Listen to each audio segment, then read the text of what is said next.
سيدنا وحبيبنا مولانا محمدا عبده ورسوله الذي أرسله بالحق بشيرا ونذيرا وداعيا إلى الله بإذنه وسراجا منيرا فقد قال الله تعالى في كلامه المجيد وفرقانه الحميد أعوذ بالله من الشيطان الرجيم بسم الله الرحمن الرحيم إن الله وملائكته يصلون على النبي يا أيها الذين آمنوا صلوا عليه وسلموا تسليما اللهم صل على سيدنا مولانا محمد وعلى آل سيدنا مولانا محمد اللهم صل على سيدنا مولانا محمد وعلى آل سيدنا مولانا محمد بلغ العلا بكماله كشف الدجى بجماله حسنت جميع خصاله صلوا عليه وآله मुझे कुछ मिले या न मिले मोहम्मद मिले यानी रोशई जैसे अल्लाह मिले बलगल उला बिकमालिही कशफद दुजा बिजमालिही हसनत जमीओ खसालिही सल्लु अलैहि वालिही। উপস্থিত মুআজ্জিজ হাজরিন হাজারাত ওলামায়ে কিরাম, সম্মানিত বয়োজ্যেষ্ঠ আমার মুরব্বিয়ানে আযম, পর্দার অন্তরালে আমার সম্মানিত সরদেয়া মা ও বোনেরা, আসসালামু আলাইকুম ওয়া রাহমাতুল্লাহি ওয়া বারাকাতুহু।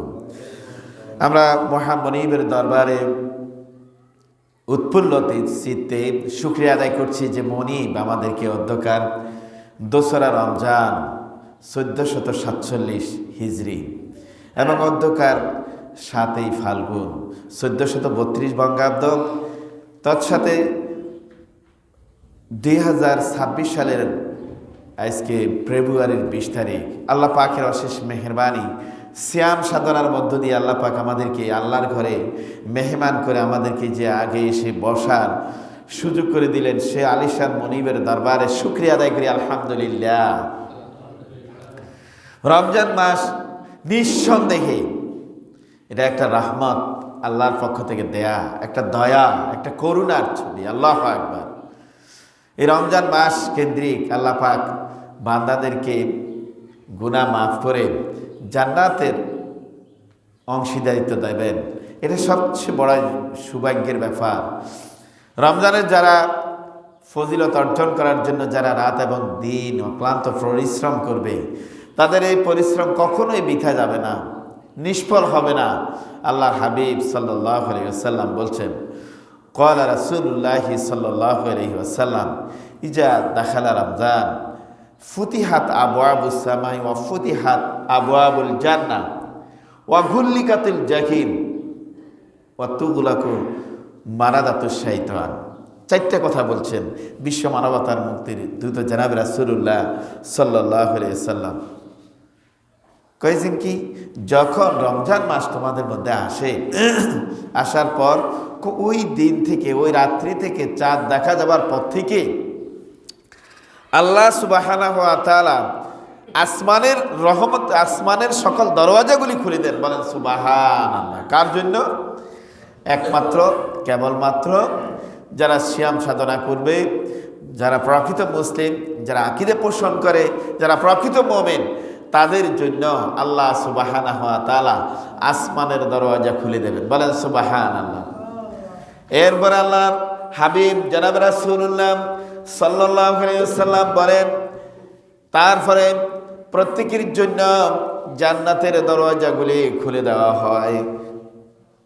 আল্লাহ রাব্বুল আলামিন রমজানের ফজিলতের দিকে তাকাইয়া, রমজানের ফজিলতের কারণে রমজানে মহান রাব্বুল আলামিন বান্দার জন্য বিশেষ নিয়ামত রাজি জান্নাতের সকল দরওয়াজাগুলি আল্লাহ রাব্বুল আলামিন খুলে দেন। বলেন সুবহানাল্লাহ। এবং কি করেন? জাহান্নামের দরওয়াজাগুলি ক্লোজ করে দেওয়া হয়। জাহান্নামের কয়েদীদেরকে রমজানের উসিলায় তাদেরকে ফানা দেওয়া হয়। আর কি করা হয়? কয় শয়তানকে কারারুদ্ধ করা হয়। বলেন সুবহানাল্লাহ। জাহান্নামের দরওয়াজা বন্ধ করে দেওয়া হয় আর শয়তানকে কারারুদ্ধ করা দেওয়া হয়। দেখেন না কেমন একটা অবিরাম দৃশ্য। আল্লাহু আকবার। রমজান মাস, মসজিদে ঠাঁই নাই, মসজিদে বারান্দা ছাদে মানুষে আর মানুষ। আল্লাহ পাকের অশেষ দয়া এবং মেহেরবানি যে শয়তানকে যে কারারুদ্ধ করা হয়, এটির একটা বাস্তব একটা নমুনা। এর আগেও তো মানুষ ন্যাক কাজ করে বিভিন্ন প্রেক্ষাপটে বিভিন্ন দিনগুলাতে, কিন্তু এরকম উপচে পড়া ভিড় পড়ে না রমজানে। যেমনটি করে আপনি দেখবেন যে মসজিদের মেঝে তো জায়গা হয় না, ছাদে পর্যন্ত মানুষ কি সেই 11টা থেকে মসজিদে, টাউনের বিভিন্ন মসজিদগুলাতে 11টা থেকে মুসল্লি ভরপুর। আল্লাহ পাকের অশেষ মেহেরবানি। তাহলে আমরা যদি সত্যিকারাতে আমরা যদি নিজের জীবনটাকে সুন্দর করতে চাই, তাহলে রমজানের সিয়াম সাধনার বিকল্প কোনো রাস্তা আমাদের জন্য নেই। অবশ্যই সিয়াম সাধনায় থাকতে হবে, নারী এবং পুরুষ প্রত্যেকে। আল্লাহর হাবিব সাল্লাল্লাহু আলাইহি ওয়াসাল্লাম বলেন, আস-সাওমু লি ওয়া আনা আজজি বিহি। রাসূল সাল্লাল্লাহু আলাইহি ওয়াসাল্লাম বলেন, রোজাটা হলো আল্লাহর নির্দেশ আর এর ঝাঁঝা, এর প্রতিফল, এর পরিণাম একমাত্র আল্লাহ রাব্বুল আলামিন নিজ হাতে বন্টন করবেন। বলেন সুবহানাল্লাহ। নামাজ পড়লে পরে as-সালাতু মিফতাহুল জান্নাহ, যাকাত দিলে পরে মালের পিউরিটি আসে, আল্লাহ রাব্বুল আলামিন সন্তুষ্ট হন। কিন্তু এক একটা ভালো কাজের জন্য, এক একটা কল্যাণ কাজের জন্য এক একটা ফজিলত নিহিত রয়েছে, এক একটা ফজিলত বর্ণনা করা হয়েছে। কিন্তু রমজানের ফজিলতটা এরা আলাদা, একদম এক্সট্রা। এটার সাথে অন্য কোনো ইবাদতের সাথে কোনো রকমের তুলনা করা যায় না। রমজানের সিয়াম সাধনা করে রাসূল সাল্লাল্লাহু আলাইহি ওয়াসাল্লাম বলেন, লিসাইমে ফারহাতান, ফারহাতুন ইনদা ফিত্রিহি ওয়া ফারহাতুন ইনদা লিকাই রাব্বি। রাসূল সাল্লাল্লাহু আলাইহি ওয়াসাল্লাম বলেন, রমজানের যখন রোজা রাখবে মানুষগুলা সুবহে সাদেক থেকে শুরু করে সূর্য অস্তমিত হওয়া পর্যন্ত উপবাস থাকবে একমাত্র আল্লাহর সান্নিধ্যের জন্যই, আল্লাহর রহমত পাওয়ার জন্যই। আল্লাহকে ভয় করেই দিনের বেলা নাওয়া খাওয়া ছেড়ে দেয়। আর আল্লাহর হাবিব সাল্লাল্লাহু আলাইহি ওয়াসাল্লাম ঘোষণা দিলেন, ইফতারের মুহূর্তে বান্দা এই আকুতি, বান্দার এই দৃশ্য আল্লাহ দেখার পর বান্দার যা চায় তা মঞ্জুর করে নেন। বলেন সুবহানাল্লাহ। আমরা অনেকেই গাফেল থাকি ইফতারের টাইমে। কেউ কাজ করে, কই যে কি করবো, আর এই তো করতেছি, আসতেছি না। ইফতার এমন একটা সময়, নারী এবং পুরুষ প্রত্যেকেরই বলা হয়েছে রাসূল সাল্লাল্লাহু আলাইহি ওয়াসাল্লাম যে ইফতারের সময় হইলেই দেরি না করে সাথে সাথে ইফতার করো। কারণ ইহুদিরা ইফতার করতে দেরি করে, মুসলমান কখনো নেক কাজেই দেরি করে না। আল্লাহর সন্তুষ্টি বিধানের জন্য রোজা রেখেছেন, আর আল্লাহর সন্তুষ্টির জন্যই আপনি ইফতার করবেন। শুকনা খেজুর, ভিজা খেজুর, দুধ পানি, তা না হয় অন্য কিছু দিয়ে, ক্ষীর, পনির, যা ইচ্ছা আপনার সামর্থ্যে যা আছে। তবে খেজুরটা রাসূলের সুন্নাহ, এটা হিসেবে আদায় করবেন। দুধ পানি দিয়ে করতে পারেন, তারপরে ক্ষীর দিয়ে করতে পারেন, মাখন দিয়ে করতে পারেন, বিভিন্ন রকমের। এখন তো ইফতারির আয়োজনের কোনো শেষ নাই। আল্লাহু আকবার। আল্লাহর অশেষ নিয়ামত, কত রকমের আম্বালা সুইটসের, তারপরে জিলাপি, আমিতি, তারপরে ক্ষীর, এই যে রসমলাই, দধি, হরেক রকমের ফল, মৌসুমে আদা মৌসুমে ভিন্ন মৌসুমের ফলও এখন পাওয়া যায়, কারণ এগুলো ফ্রিজজাত করা থাকে। এখন সব রকমের ফল, আম এখন গাছে মুকুলে আমের কি মুকুল দেখা যাচ্ছে, অথচ বাজারে কি পাকা আমের সয়লাম, ঠিক না? আল্লাহর নেয়ামত। কিন্তু কি জি, যখন আপনার সামনে আসবে ইফতারের সময় হওয়ার সাথে সাথে আপনি বিসমিল্লাহির রহমানির রহিম বলে কি মুখে ইফতারি নেবেন। ইফতারি নেওয়ার আগে সবাইকে নিয়ে, বাচ্চাদেরকে নিয়ে, পরিবারকে নিয়ে আল্লাহু আকবার, যাদের মা এবং বাবা জীবিত আছে তাদের সামনে যাই, মা বাবার সামনে যাই বসে ইফতার করবেন, কথা বলবেন মা বাবার সাথে। তাদের হাতে উঠাই দিবেন খেজুর, তাদের হাতে উঠাই দিবেন ইফতারের নানান রকমের সামগ্রী, তাদের মুখে উঠাই দিবেন। আল্লাহ আরশ খুশি হয়ে যাবে। মা বাবা বড়ই সর্দার পাত্র, এদেরকে রাসূল সাল্লাল্লাহু আলাইহি ওয়াসাল্লাম বলছে তোমার মা বাবার সাথে ভালো আচরণ করো, তোমার মা বাবাই তোমার জন্য জান্নাত। তো বলতেছিলাম, যাদের মা বাবা আছে, যাদের নাই, ইফতারের মুহূর্তে বলবেন আল্লাহ আমার মা বাবা তো দুনিয়া ছেড়ে চলে গেছে, সব কিছুই আমার জন্য অর্জন করে রেখে গেছেন, আল্লাহ তাদেরকে তুমি জান্নাতের আলা মাকান দান করো। পারবেন না বলতে?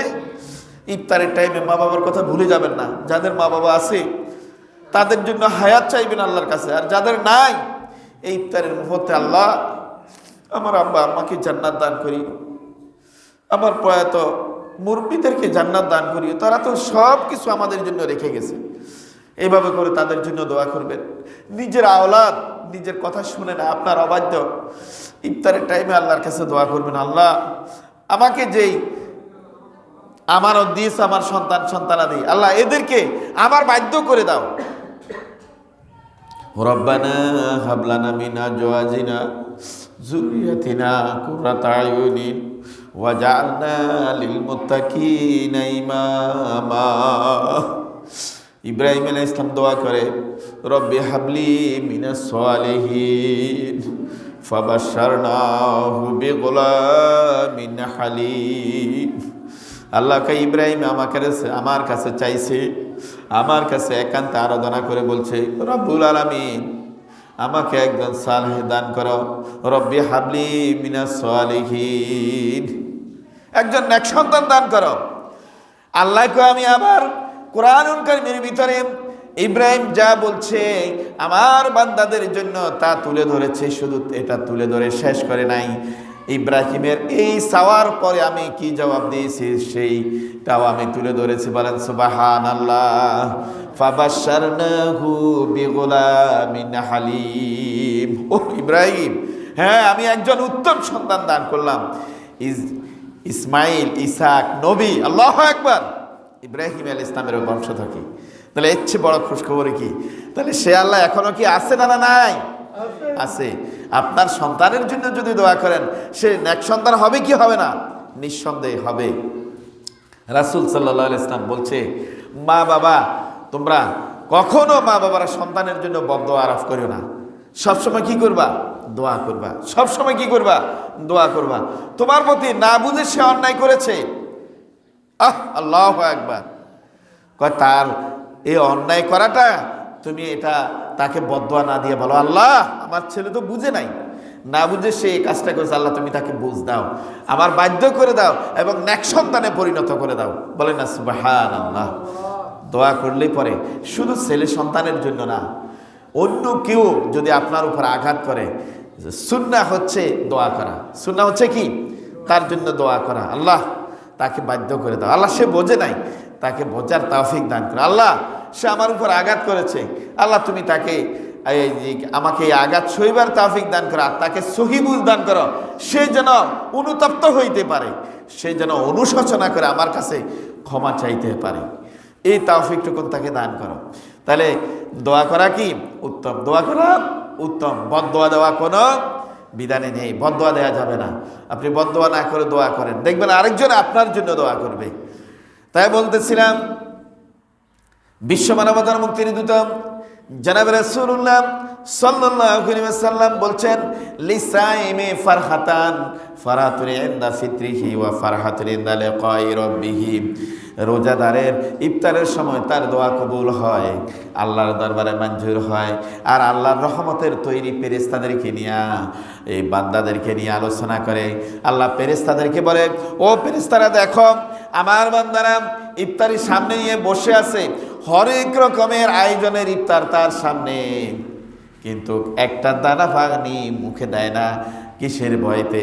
ফেরেশতারা বলতে থাকে, বাড়ি তাআলা আপনার ভয়তে তারা এই দিনের বেলায় খাওয়াটাকে হারাম করে নিয়েছে। আল্লাহ আবার ফেরেশতাদেরকে বলে, ও ফেরেশতারা রে, তারা কি আমাকে দেখেছে যে আমাকে ভয় করে? ফেরেশতারা বলেন, না, বাড়ি তাআলা আপনাকে দেখে নাই, নবীদের মাধ্যমে শুনেছেন আপনি মহান রব, আপনি মহান শক্তিধর, আপনি মহান স্রষ্টা, এটা ভয় করে। এরপর আল্লাহ রাব্বুল আলামিন ফেরেশতাদেরকে বলেন, ও ফেরেশতারা রে, তারা কি জাহান্নাম দেখেছে? কয় না, জাহান্নাম তো দেখে নাই, তারা তো জান্নাত পাওয়ার জন্য ব্যাকুল হয়ে আছেন, দিনের বেলা খাওয়া খাচ্ছে না, ইফতারির সামনে নিয়ে বসে আছে, তাসবিহ তাহলিল পড়তেছে, আমার গুণগান এবং প্রশংসায় তারা মত্ত আছে। ও ফেরেশতারা রে, তারা কি জান্নাত দেখেছে কিনা? ফেরেশতারা বলবে, না বাড়ি তারা জান্নাত দেখে নাই, নবীর মাধ্যমে শুধু শুনেছে, কোরআনের মাধ্যমে তারা জান্নাতের খবর শুনেছে, খবর পেয়ে তারা আত্মহারা, যার জন্য তারা কষ্ট করছে।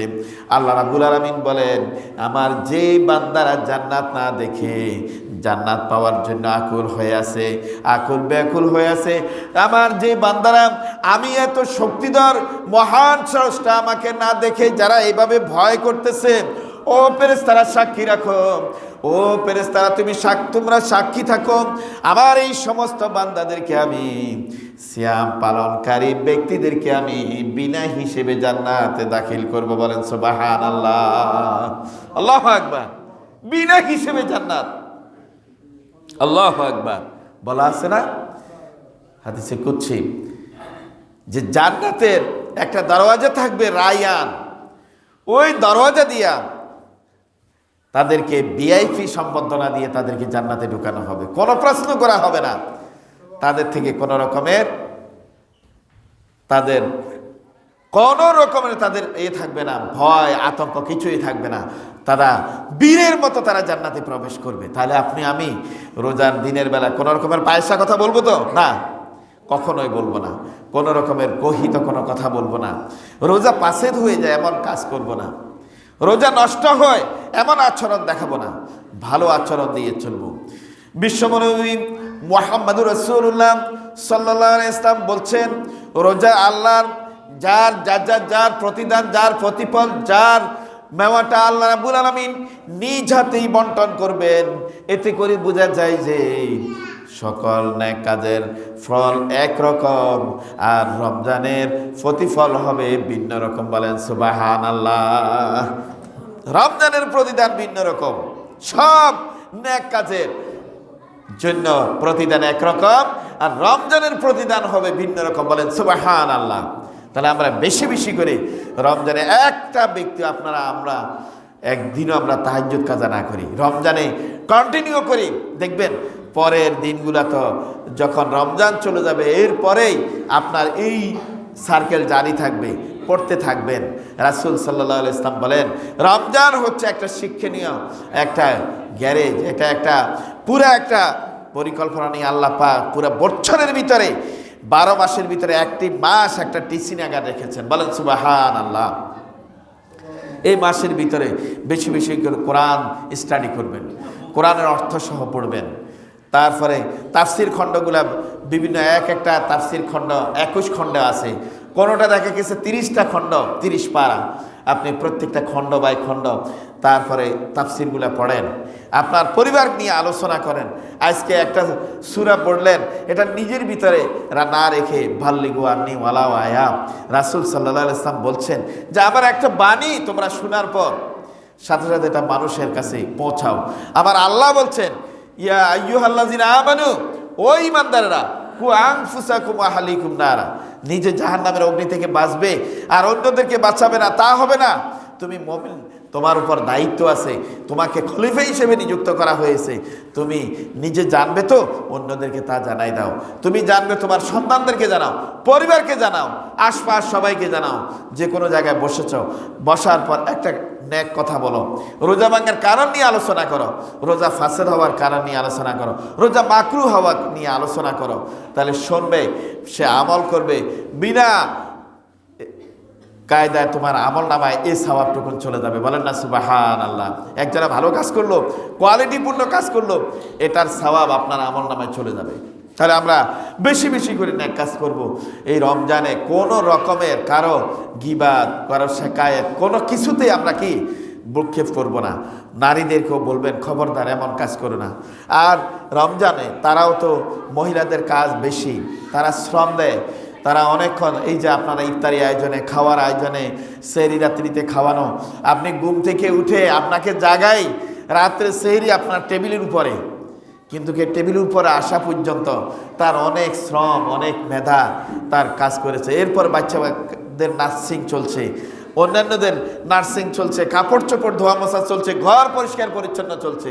সুতরাং নারীদের প্রতি নমনীয় হবেন, তাদের জন্য দোয়া করবেন ইফতারের টাইমে। আল্লাহ তারা কষ্ট করে এই আয়োজন আমার জন্য করতেছে, ইফতারের আয়োজন করতেছে, নিজে রোজা রেখে অন্যদের, আমি ক্লান্ত হয়ে যাই, একটু সামান্য শ্রমে আমরা কি ঝিমায় পড়ে ঘুমাই, কিন্তু তারা তো দিনের বেলা ঘুমানোর সুযোগ আছে তেমন একটা নাই। আমি তো দেখি বাসায় যেদিন থাকি আমি আশ্চর্য হই, আল্লাহু আকবার, আল্লাহ পাক কি রহমত, কি দয়া, যে মুসলমান নারীদের উপর আল্লাহ পাক কি একটা রহমতের চাউনি দিয়ে ঢেকে রেখেছেন, যে দিনের নিজের পরিবার পরিজন, বাচ্চা কাচ্চা সবাইকে, তারপরে সে গোছানোর পরও স্বামী কী করে, স্বামী কী খাইতে চায়, তার খাওয়ার আয়োজন, এই যে ইফতারিতে কত রকমের, হরেক রকমের ইফতারির আয়োজন করে, এটা কি কইলেই হয়ে যায়? তার কষ্ট আছে না? সুতরাং তাদের সাথে অনেক সময় দেখা গেছে আয়োজন করতে যাইয়া আপনার এই পেঁয়াজুতে লবণ একটু বেশি হয়ে গেছে, বা বুটে একটু লবণ বেশি দিয়ে ফেলছে, এটা নিয়ে আপনি নাক শিখায় তুলবেন না, ভুরুকুঞ্চিতা করবেন না, নমনীয় দৃষ্টিতে বলবেন যে এটা হতেই পারে। লেবু রাখবেন, দেখতেছেন হয়তো একটু তারপরে লবণ বেশি হয়ে গেছে, একটু লেবু দিয়ে দিবেন, লেবু দিয়ে পরিবেশন করবেন, খাবেন। লেবু যদি এখন তো চড়া দাম, একটা লেবু 20 টাকা 25 টাকা, তো টমেটো রাখবেন, টমেটো সস রাখবেন। এই লেবু যদি দেখেন বুটে বা পেঁয়াজুতে দেখেন যে লবণ বেশি হয়ে গেছে, লবণ বেশি হইলে তো খাওয়া যাবে না, এটাকে টমেটো সস দিয়ে অথবা টমেটোকে কুচি কুচি করে পরিবেশন করেন, লেবুটা কমে যাবে। তারপরও নিজের স্ত্রীর উপর রাগান্বিত হবেন না, কারণ আমার হাবিব মুহাম্মদুর রাসূলুল্লাহ সাল্লাল্লাহু আলাইহি ওয়াসাল্লাম বলছেন যে নারীদেরকে গালি দিও না, আমি তো নবী মুহাম্মদুর রাসূলুল্লাহ সাল্লাল্লাহু আলাইহি ওয়াসাল্লাম নারীদের পিতা, মেয়েদের পিতা। নবী করিম সাল্লাল্লাহু আলাইহি ওয়াসাল্লামের মেয়েটা কয়জন ছিল জানেন তো আপনারা? তিনটা মেয়ে ছিল। তো তাহলে রুকাইয়া, কুলসুম, ফাতিমা, তাহলে নবী মুহাম্মদুর রাসূলুল্লাহ সাল্লাল্লাহু আলাইহি ওয়াসাল্লাম বলছেন যে তারপরে কখনো নারীদেরকে গালি দিও না। তাহলে গালি দেওয়া যাবে না। আপনার স্বামী স্ত্রীর অমোঘ বিধান, এটা আল্লাহ পাকের একটা তারপরে দয়ার অপার করুণা, এটা একটা একে অপরে কোনো রকমের ভুল বুঝাবুঝি হইলে পরে এটা শান্ত মাইন্ডে নিমিশে এটা শেষ করবেন। যদি দেখেন লবণ বেশি হয়েছে, বলবেন যে তুমি নিজেও তো রোজা রেখেছ, সুতরাং হতেই পারে। না রেগে যদি আপনি এই কথাটা বলেন, স্ত্রীর কলিজা ঠান্ডা হয়ে যাবে না? যাবে কি যাবে না? খুবই তারপরে সন্তোষ বলবে যে কি হ্যাঁ, আমাকে কখনো এমনটি বলে না। রাসূল সাল্লাল্লাহু আলাইহি ওয়াসাল্লাম বলছেন ওই স্বামী জান্নাতি যে স্বামী মারা গেলে পরে স্ত্রী ক্ষণে ক্ষণে চোখের পানি ফেলে দে আর বলে যে আমার স্বামী আমার জন্য অন্যরকম ছিল, আমার স্বামীর কোনো তুলনা হয় না। বলেন না সুবহানাল্লাহ। তাহলে আমি কি চাই না যে আমার স্ত্রী এইভাবে আমার বিয়োগে এইভাবে কান্না করুক? যদি আপনি বাঘে আর মহিষের মতো আচরণ করেন তাহলে তারা কি এরকম করবে না। তাদের সাথে নমনীয় আচরণ দিয়ে চলবেন। ভুল বুঝাবুঝি হতেই পারে, আর ভুল বুঝাবুঝির মাধ্যমে এই পুরুষ জাতি যদি নমনীয় আচরণ করেন তখন নারীরা তাদেরকে অত্যধিক অন্তরের অন্তরস্থল থেকে কলিজার টুকরা হিসেবে জানে। এরকম হওয়াটা চাই। আমরা মুসলিম জাতি, মুসলিম কখনো কি হয় না, যেমনটি করে নারীর অধিকার আছে তেমনটি করে আবার স্বামীর অধিকারও আছে। নারী যখন ভালো অবস্থানে চলে, সব কিছু খাবার সব কিছুই করে, ওই নারী মারা গেল, আমার এক আত্মীয় মারা গেছে, তার স্ত্রী মারা যাওয়ার পর সে এমন কান্না করছে যে স্ত্রীর যেই দিন 4 দিন খাওয়া চলতেছে ওই দিন সে মারা গেছে। বলেন না সুবহানাল্লাহ। একে অপরের যে সম্পর্কের যে একটা বিনিশুতার মালা আবদ্ধ ছিল, তা একে অপরে এমন হওয়াটাই উচিত। রাসূল সাল্লাল্লাহু আলাইহি ইসলাম জিহাদের ময়দানে সৈন্য রিক্রুট করতেন। জিহাদের ময়দানে থেকে ফিরে এসে নিজের গায়ের ঘাম পড়তেছে, দাড়ি বেয়ে কি ঘাম পড়তেছে, এই অবস্থায় আল্লাহ রসুল সাল্লাল্লাহু আলাইহি ইসলাম আমাজান খাদিজা রাদিয়াল্লাহু তাআলা আনহার সাথে, ফাতিমা রাদিয়াল্লাহু তাআলা আনহার সাথে বসে তরকারি করতেন, পাকে সহযোগিতা করতেন, রুটি সেঁকে দিতেন। আমি কি এরকম করি? আমরা এরকম করা উচিত। আপনার ইফতারির টাইম হচ্ছে, অনেকে একবার চোখ বড় বড় করে, হ্যাঁ আর মাত্র 3 মিনিট, কই এখনো ইফতারি রেডি হয় নাই। আরে আপনি মানুষ, সেও তো একটা মানুষ। আপনি একটা কাজ করে এরকম চোখ রাগ করতেছেন, সে তো আরো 10-5টা কাজ করে আসতে হইতেছে, পরিষ্কার পরিচ্ছন্ন থেকে শুরু করে ঘরওয়ালা কি কাজ না আছে। রাত্রে আপনি খাইছেন, আপনি কি কখনো হাঁড়ি পাতিল ধোয়ার যে কষ্ট এটা বুঝেন? কিন্তু একটা নারী, আপনি সেহরি রাত্রে খাওয়ার পর তার ঘুম নেই, আপনি ঘুমায় পড়ছেন আরামে, কিন্তু সেই যে হাঁড়ি পাতিল প্লেট বাসন কোসন সব পরিষ্কার পরিচ্ছন্ন করে আবার সকালবেলা দেখবেন এটা রোদ্রে। কেন এই রোদ্রে কেউ থেকে আসলো? তার অক্লান্ত পরিশ্রম ছিল না? সুতরাং তার প্রতি নমনীয় আচরণ করবেন। এগুলো হচ্ছে রোজার হক। যদি আপনি এর ব্যতিক্রম করেন, আপনি রোজা রাখবেন ঠিকই, রোজার ফজিলত আপনি পাবেন না। খবরদার, এমনটি করা যাবেন না। তাদের সাথে ভালো আচরণ করবেন। আপনার দেখতেছেন রেডি করে পারতেছে না, বলবেন যে কি সমস্যা নাই, আমরা নিজেরা। অতিথি থাকলে তাদের জন্য আলাদা এখন স্পেশাল বাজারে অনেক তৈরি করা আইটেম আছে, তাদেরকে সহযোগিতা করুন, বাজার থেকে কিনে এনে দেবেন। টাকা না থাকলে আগাম থেকে নিজে থেকে এই যে সালাদ নিজে কাটতে পারেন, একটা কাজে সহযোগিতা করতে পারেন, পানি আনার জন্য পানি এনে দিতে পারেন, মশকবর্তী পানি তৈরি রাখতে পারেন তাদের, তারপরে মরিচ কুচু করে দিতে পারেন, পেঁয়াজ কুচু করে দিতে পারেন, আপনি একটু সহযোগিতা করেন। এতে করে একটা রহমতি অবস্থা তৈরি হবে, রহমতের একটা পরিবার, আপনার ঘর তারপর রহমতের চাউনি দিয়ে ঢেকে দেওয়া হবে। বলেন না সুবহানাল্লাহ। আল্লাহ পাক আমাদের প্রত্যেককে ফাইন কানা মারিদাও আও আলা সাফারিন ফাইদাতুম মিন আইয়ামিন উখার। আল্লাহ রাব্বুল আলামিন রোজার বিস্তারিত ব্যাখ্যা দিতে যাইয়া বলছেন, কেউ যদি রমজানের ভিতরে অসুস্থ হয়ে যায় অথবা সে মুসাফিরি হাওলাতে চলে যায়, তখন সে রোজা ভাঙতে পারে, ভাঙার জন্য অবকাশ আছে। অসুস্থ অবস্থায় ইসলাম চিকিৎসক যদি, ভালো দিনদার চিকিৎসক যদি বলে যে আপনি রোজা রাখতে পারবেন না, রোজাদারের জন্য একটা প্রস্তুত রয়েছে, সে এই রোজাগুলি অসুস্থতার কারণে, কারো এজমা, কারো হাঁফানি, কারো বিভিন্ন রকমের জটিল রোগে আক্রান্ত, এই অবস্থায় ডাক্তার যদি আপনাকে পরামর্শ দেয় রোজা রাখলে আপনার রোগ বেড়ে যাবে, এতে করে আপনার ক্ষতি হবে, এমনটি যদি ধারণা পোষণ করে, তখন আপনি রোজা গনে গনে ফাফিদিয়াতুন তোয়ামুন মিসকিন, এটার জন্য আপনি ফিদিয়া দিয়ে দিতে পারেন এবং তার জন্য আপনি পরবর্তীতে গণনা করে রোজাগুলি পরেও আদায় করতে পারেন। বলেন সুবহানাল্লাহ। রমজান মাস শেষ, তবে কবে রাখবো? একেবারে শাওয়াল থেকে আগামী এই যে শাবান মাস পর্যন্ত পুরো বছরের ভিতরে যে কোনো সময় আপনি রোজা রাখতে পারেন। তবে উত্তম হলো, যেহেতু হায়াতের কোনো গ্যারান্টি নাই, এখন যদি কোনো কারণে যে রোজাটা ভাঙবেন, শাওয়ালের চাঁদ দেখা যাওয়ার পরই কি আদায় করে নেওয়া উত্তম, ভালো। তবে রসুল সাল্লাল্লাহু আলাইহি ওয়াসাল্লাম উম্মতের কথা খেয়াল করে বলছেন যে যিনি সারে আল্লাহ, তামাম বিশ্ব জাহানের জন্য যিনি শরীয়ত প্রণেতা, তিনি বলছেন হ্যাঁ একেবারে শাওয়াল থেকে শাবান পর্যন্ত রাখতে পারে। বলেন সুবহানাল্লাহ।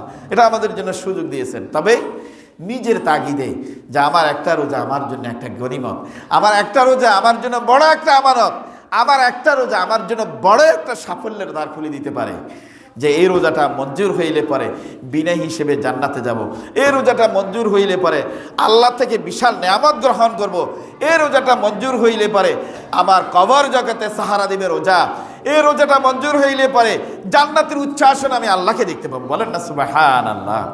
আমরা কি চাইবো না এই যে রোজাগুলি আদায় করে যথাযথভাবে পালন করে আমরা আল্লাহর জান্নাতে বিনা হিসেবে ঢুকতে চাই না? আমরা প্রত্যেকেই রোজাগুলি যথাযথভাবে আদায় করবেন।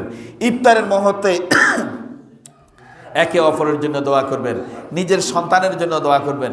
মেয়ে দিয়েছেন, বিয়ে দিয়েছেন, হয়তো শান্তিতে নাই, জামার জন্য দোয়া করবেন, আল্লাহ আমার মেয়েটাকে তুমি সুখে রাখো। শ্বশুরালয়ের কে ম্যানেজ করে চলার তৌফিক দান করো, তাদেরকে বোঝার তৌফিক দান করো, শান্তির নিট তুমি রচনা করে দাও, বলেন না আমিন। তাহলে এই দোয়াগুলা করলে পরে। আর রোজাদারের জন্য আরেকটা খুশি হচ্ছে, জান্নাতের ভিতরে সে কি আল্লাহর সাথে একান্তে দেখা করবে। যখন রোজাদারের সাথে আল্লাহ পাক দেখা করবে, এর চেয়ে বড় খুশখবর আর হতে পারে? লিসাইমে ফারহাতান, ফারহাতুন ইনদা ফিত্রিহি ওয়া ফারহাতুন ইনদা লিকাই রাব্বি। অন্য জায়গায় বলছেন লাকিয়া রব্বা, তো আল্লাহর সাথে সাক্ষাৎ মিলবে রোজাদারের। তো কোন রোজাদারের সাথে আল্লাহর সাথে সাক্ষাৎ মিলবে? রোজাও রেখেছেন, এই যে সুদের ব্যবসাও চলতেছে, এরকম আছে কিনা? না নাই। রোজাও রাখছে, কিন্তু অন্যের সমালোচনা ছাড়া তার মুখে আর কিছু আসে না। রোজাও রাখছে, শাশুড়ি বইয়ের সমালোচনা, শুধু বইয়ের দোষ ধরে আর দোষ ধরে, এরকম আছে না পরিবারে? আমাদের ওদিকে অনেকেই আমাদেরকে নালিশ করে, ভাই রোজার ভিতরেও শান্তি নাই, এই যে এটা করছে না, লবণ দিছে, এটাতে লবণ কম হইল কা, এটাতে লবণ বেশি হইল কা। একটু আগে বলছি না, বউ রোজা রেখেছে, শাশুড়িও তো রোজা রেখেছে, তো শাশুড়ি যদি আন্দাজ করে দিতে পারে, বউ তো আন্দাজের মাধ্যমে দিচ্ছে, হতে পারে কম, হতে পারে বেশি, এটা নিয়ে ঝগড়াঝাটি করা অনাহুত, এবং এই ঝগড়াটা আপনার রোজা ফাসেদ হওয়ার কারণ হবে। রাসূল সাল্লাল্লাহু আলাইহি ওয়াসাল্লাম বলছেন কাউলুন জুর, এটা হচ্ছে এই অপবাদকারী, অপবাদ ব্যাখ্যাকারী, সমালোচনাকারী, সে উপবাস থাকলো মাত্র, কিন্তু তার জন্য আর কোনো ফল বই আনবে না, রোজার কোনো ফজিলত তার কাছে ঘেঁষবে না। নাউজুবিল্লাহ, আল্লাহ পাক আমাদেরকে ক্ষমা করুক, সবাই আমিন বলি।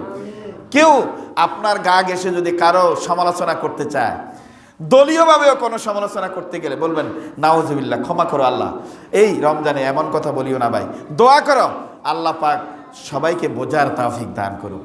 তাহলে আপনি যদি বলেন, আর একটা লোক আপনার সামনে সমালোচনা করার সুযোগ পাবে? পাবে না।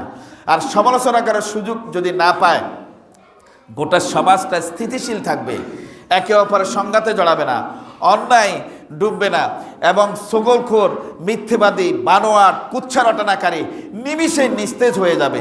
এই দৃশ্য রমজান নয়, পুরা হায়াতের জিন্দিগি কি হওয়াটাই উচিত। আল্লাহ পাক আমাদের প্রত্যেককে গোটা জীবন যেন সমালোচনামুক্ত জীবন আমরা রচনা করতে পারি, তৌফিকটুকু দান করুক, সবাই আমিন বলি।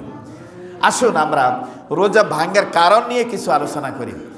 রোজা ভাঙ্গার কারণ, আপনি যদি সূর্য, এখন তো আমাদের টাইম, মসজিদগুলোতে এলান, বিভিন্ন রকমের ঘড়ির এলান, মোবাইলের এলান, নানান দিক দিয়ে আমরা এখন আধুনিকতার ছোঁয়ায় আছি। এখন তারপরে যে ইফতারের সময় হয় নাই, আমরা অজান্তে ইফতার খেয়ে ফেলবো, এমন ঘটনাটা এখন দুরূহ, কাকতালীয় বলা যাবে, কালে ভদ্রে হতে পারে। হয়তো যে প্রত্যন্ত অঞ্চলে যেখানে মাইকে বলে না বা ঘড়ির কাঁটা হয়তো কম বেশের মাধ্যমে এমন হতে পারে, কিন্তু এই যে আমাদের এই যে বিশেষ করে প্লেন ডিস্ট্রিক্টে এমন হয় না, কারণ ইফতারের সময় অ্যালার্ট, চতুর্দিক থেকে মাইকের কি আসে, আওয়াজ আসে। এরপরেও যদি কেউ যদি সময় আকাশ মেঘাচ্ছন্ন, ঘড়ির দিকে তাকায় নাই, যদি সময় আসে মনে করে ইফতার করে ফেলছে, এরপরে যদি মনে করে দেন কি গিয়া এই যে কিনা না, আমি তো ইফতারের টাইমে করি না, ইফতার তো আমি দিনের বেলা করে ফেলছি, এই অবস্থায় থেকে যাবে, অন্য খানা গ্রহণ করবে না, তার রোজা হয়ে যাবে। তবে সময় আসে মনে করি ইফতার করে ফেলছে, পরেই ভেঙে গেছে মনে করি আবার খাওয়া খেয়ে ফেলছে, তখন রোজা ভেঙে যাবে। এর জন্য কাজা আদায় করতে হবে, কাফারা লাগবে না। কেউ যদি রোজা ফরজ, এই ফরজ রোজা জেনেই দিনের বেলা খাওয়া খাইলো, অর্থাৎ রোজার সাথে হটকারিতা করলো, তখন তার জন্য কাজা এবং কাফারা দুইটাই ওয়াজিব। কাজা এবং কাফারা দুইটাই সে দিতে হবে। বাচ্চারা পিছনে কথা বলতেছে কেন? সাইলেন্ট থাকো। কাজা এবং কাফারা দুইটাই কি হবে? তার উপর ওয়াজিব হবে। আপনি যদি এই যে ভুলে যদি খাওয়া খেয়ে ফেলেন, ভুলে যদি কোনো একটা খেজুর খেয়ে ফেললেন, ভুলে কোনো একটা খাদ্য খেয়ে ফেললেন, আপনার রোজা ভাঙবে না। ভুল ক্রমে কোনো কিছু খাইলে রোজা ভাঙে না। রোজা ভেঙে এসে মনে করে পুনরায় খাওয়া খাইলে পরে রোজা ভেঙে যাবে। আল্লাহ পাক আমাদের প্রত্যেককে সহিভাবে রোজাগুলি আদায় করার তৌফিক দান করুক, সবাই আমিন বলি। আবার অনেকেই আমরা দেখি যে যাদের এজমা রোগী, যাদের ইনহেলার নিতে হয়, ব্যাকসিট্রল বা তারপর বিভিন্ন রকমের ইনহেলারগুলো যা আছে, ইনহেলার দিনের বেলায় গ্রহণ করলে পরে রোজা ভাঙবে না। এটা শ্বাসকষ্টজনিত, এটা কোনো খাদ্য পরিপূরক নয়। আপনার বাঁচার জন্য, নিঃশ্বাসের শ্বাসকষ্টের জন্য এটা দেওয়া হয়। এই ইনহেলার দিনের বেলায় গ্রহণ করলে পরে রোজা ভাঙবে না। অনেকেই মনে করে যে দিনের বেলায় মেসওয়াক অথবা টুথব্রাশ ব্যবহার করলে পরে রোজা মাকরু হবে। না, রোজা মাকরু হবে না, বরং আপনি রোজা রেখে যদি দাঁত ব্রাশ না করেন, আপনার পার্শ্ববর্তী ভাই নামাজে দাঁড়াইলে পরে তার কি হবে? গন্ধে ক্ষতি হবে, তার কষ্ট হবে। আপনি ব্রাশ করবেন। তবে হ্যাঁ, অন্যদিন যেরকম আপনি গলগলার সহিত কুলি করেন, নাকের নরম জায়গায় পানি পৌঁছান, রোজার দিনে এটা করা যাবে না। গলগলার সহিত কুলি করা যাবে না, কারণ আপনি কুলি করতে গেলেন, হঠাৎ আপনার অজান্তে না পানি ভিতরে ঢুকে গেল, এটাতে কিন্তু জানা সত্ত্বে গলগলা করার নিষেধ আছে, আপনি এটা করলেন, তাহলে রোজা ভেঙে যাবে। এমনটি যেন না হয়। রোজা অবস্থায় অনেকে তৈল মালিশ করে না। তৈল শরীরে, তো আমরা মাথায় তেল দিই না, শরীরে বিভিন্ন অঙ্গে তেল দিই না, ভ্যাসলিন দিই না। অনেকে কয়দিনকে কয় না রোজা মাকরু। না, কখনোই না, রোজা ভাঙবে না, রোজা মাকরু হবে না। তবে হ্যাঁ, আগরবাতির ধোঁয়া নাকে কেউ প্রবেশ করাইলে পরে মাকরু হবে। কেন বলা হয়েছে? এটা খাদ্য ভাব কমায়, অর্থাৎ খাদ্যের যে চাহিদা এটা কি করে? লোপ পায়। এই জন্য আগরবাতির ধোঁয়া নিষিদ্ধ আছে, যে এটা মাকরু হবে। দিনের বেলা কোনো মাইয়ত মারা গেলে পরে তার খাটিয়ার পাশেই যদি আগরবাতি জ্বালায়, আপনি ওখানে যাইয়েন না, ধোঁয়া নাকে যেন না ঢুকে। এটার জন্য কি একটু সেফ থাকতে হবে। অন্যথায় দেখা গেছে কারো চোখে কম দেখেন, এখন চোখের ড্রপ দেওয়া হয়। চোখের সাথে গলার সাথে সম্পর্ক। চোখের ড্রপ দিলে পরে গলায় এটার একটা আবাস পাওয়া যায়, কিন্তু তারপরেও এই চোখের ড্রপ দেওয়াতে, নাকের ড্রপ দেওয়াতে, কানের ড্রপ দেওয়াতে রোজা ভাঙবে না। বিনা কারণে যদি কারো যদি বমি হয়, বিনা কারণে, অর্থাৎ আপনার কোনো এখানে কারণ নাই। অনেকে আছে সেহরি রাত্রে অধিক খাওয়ার পর দিনের বেলা অস্বস্তি লাগে, গলায় হাত দিয়ে বমি করে, তাইলে রোজা ভেঙে যাবে। বিনা কারণে হঠাৎ যদি আপনার বমি হয়ে গেল, রোজা ভাঙবে না। দিনের বেলায় শুইছেন, এই অবস্থায় স্বপ্নদোষ হয়ে গেছে, রোজা ভাঙবে না। বিনা দিনের বেলায় আপনি হয়তোবা তারপরে নিজের কামবাব বা অন্য কোনো উদ্দেশ্য ছাড়া আপনার স্ত্রীর গায়ে হাত গেল, বা তারপরে হাত দিয়ে আদর করলেন বা সোহাগ করলেন, আপনার রোজা ভাঙবে না। তবে যদি কেউ যদি স্বেচ্ছায় প্রণোদিত হয়ে যদি স্ত্রী সহবাস করে, ভুলক্রমে তো কখনোই হয় না, দুইটা ভুল কি একসাথে হয় না, তাহলে তার উপর রোজা কাজা এবং কাফফারা দুইটাই ওয়াজিব হবে। আল্লাহ পাক আমাদের প্রত্যেককে ক্ষমা করুক। নারীদের জন্য আপনার সম্ভব রাত্রিবেলা হালাল করা হয়েছে রোজার দিনে, দিনের বেলায় নয়। সুতরাং দিনের বেলায় সব নিজেকে নিবৃত্ত রাখা, নিজের জওয়ানিকে হেফাজত করা, নিজের দৈহিক সম্পর্ককে হেফাজত করা, এটা হলো ফরজ। আপনি এটা জেনেই নিজেকেই তারপরে গুনাহ থেকে পরেজ রাখবেন, তবে আপনার রোজাটা সতেজ হবে। রোজা আপনার জন্য, এই রোজাটাই আপনার জন্য জান্নাতের নিড রচনা করবে। আল্লাহ পাক আমাদের প্রত্যেককে তৌফিক দান করুক, সবাই আমিন বলি। অনেকেই কাজ করতেছেন, এই অবস্থা মুখে অনেকগুলা থুতু জমাই রেখেছেন। অনেকগুলা থুতু জমাই রেখে যদি আপনি ঢোক গিলে ফেলেন, তাহলে রোজা ভেঙে যাবে। থুতু এসছে মুখে, এটা আচ্ছে করে ফেলে দেবেন। অনেকে কাজ করে থুতু ফেলতে ফেলতে কি ফালায় না, মুখের ভিতরে জমা করে রাখি দেয়, এরকম হয় না? হয়। নাকের শ্লেষ্মা বা সর্দিজনিত কারণে বা কোনো কারণে আপনার এই যে নাকের পানি বা তারপরে বা কাশি আপনার গলদকরণ গিলে ফেলছেন, রোজা ভাঙবে না। কারণ বাইরের থেকে কোনো কিছু খান না, এটা শরীরের অংশ, শরীরের ভিতরে আছে। সুতরাং এই খেয়াল কুলা রাখবেন। এরপরেও যদি কোনো মাসালা থাকে আপনারা বলতে পারেন, জেনে নিতে পারেন। ইফতারির সময় বিশেষ করে দোয়া করবেন, দোয়া করতে ভুলবেন না। তামাম উম্মতে মুহাম্মদের জন্য দোয়া করবেন, রাসূল সাল্লাল্লাহু আলাইহি ইসলামের জন্য, সাহাবায়ে কেরামদের জন্য দোয়া করবেন। ইফতারে দোয়া যারা পারেন ভালো কথা, না পারলে দোয়া পড়া আপনার জন্য ফরজ নয়। বিসমিল্লাহ পড়ে সুন্নাত তরিকে আপনি ইফতার করবেন, বিসমিল্লাহির রহমানির রহিম বলে। দোয়া পড়লে ভালো কথা। আল্লাহুম্মা লাকা সুমতু ওয়া ইলাইকা তাওয়াক্কালতু আলা রিজকিকা আফতারতু বিরহমাতিকা ইয়া আরহামার রাহিমিন। কিন্তু দোয়া পড়াটা আপনার জন্য একেবারে জরুরি না। বিসমিল্লাহ পড়ে ইফতার করলেই সুন্নাত আদায় হয়ে যাবে। এরপরে ইফতারি শেষ দোয়া পড়লেন, জাহাবাজ জামাউ ওয়াতাল্লাতিল উরুকু ওয়াসাফাতাল আজরু ইনশাআল্লাহ। আল্লাহ তোমার দেওয়া নিয়ামত গ্রহণ করার পর শিরা উপশিরা আমার তাজা হয়ে গেল। মাবুদ রে, তোমার দেওয়ার রহমত এবং করুণাই তো ভিক্ষা চাই, তোমার দেওয়া দয়াই তো আমার সহায়ক হবে। তুমি আমার জন্য দয়াটাও জারি রাখো, যেমনটি করে আমার শিরা উপশিরা জারি হয়ে গেছে এই তোমার দেওয়া নিয়ামত খাওয়ার পর, অনুরূপভাবে তোমার দেওয়ার দয়া রহমত করুণা আমার জন্য জারি রাখো। জাহাবাজ জামাউ আবতাল্লাতিল উরুক ওয়া সাফাতাল আজরু ইনশাআল্লাহ। রোজা রাখার জন্য নিয়াত বাধ্যতামূলক করা হয়েছে। কেন? আপনি সেহরি রাত্রে উঠলেন, সেহরি খাওয়ার সময় যে কোনো দোয়া আল্লাহর দরবারে মঞ্জুর হয়। অনেকে আমরা সেহরিটাকে গাফেল করে দিই, মানে তুচ্ছ তাচ্ছিল্য করে, আরে না খাইলে কি হয়, না, এটা সুন্নাহ। আর এই সুন্নাহ বরকত আছে, এগুলোতে কি আছে? বরকত আছে। যত তাড়াতাড়ি ইফতার করা যায় এটাতে বরকত। আর সেহরিও স্বল্প পরিমাণে খাবেন, আমরা তো অনেক বেশি খাই না, যত অল্প খাইবেন তত ইবাদত বন্দেগী বেশি করতে পারবেন। দিনের বেলা মানে অস্বস্তি লাগবে না, ঢেকুর উঠবে না, এই যে ভালো লাগবে পরিমাণ। রাসূল সাল্লাল্লাহু আলাইহি ওয়াসাল্লামের সুন্নাত তরিকা হচ্ছে এক পেটকে 3 ভাগে ভাগ করা, এক অংশ পানি, এক অংশ খাদ্য, আর এক অংশ খালি রাখো। তবে তোমার জন্য কি হবে? এই স্বস্তিদায়ক হবে।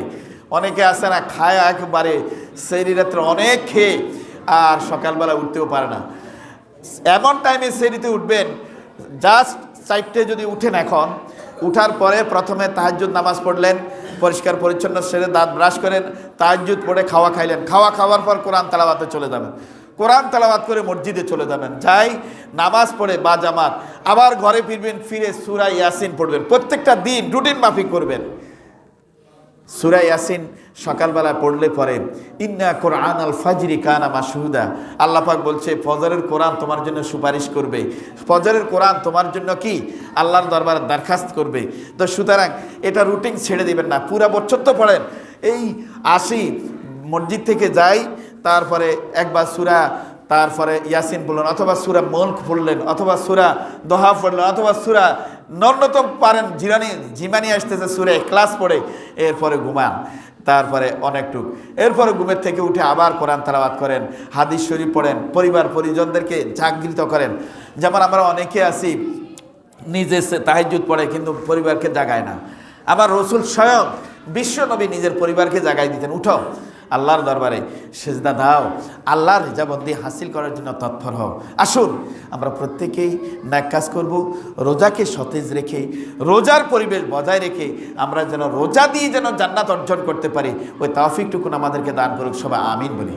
ওয়ামা আলাইনা ইল্লাল বালাগ। আসসালামু আলাইকুম ওয়া রাহমাতুল্লাহ।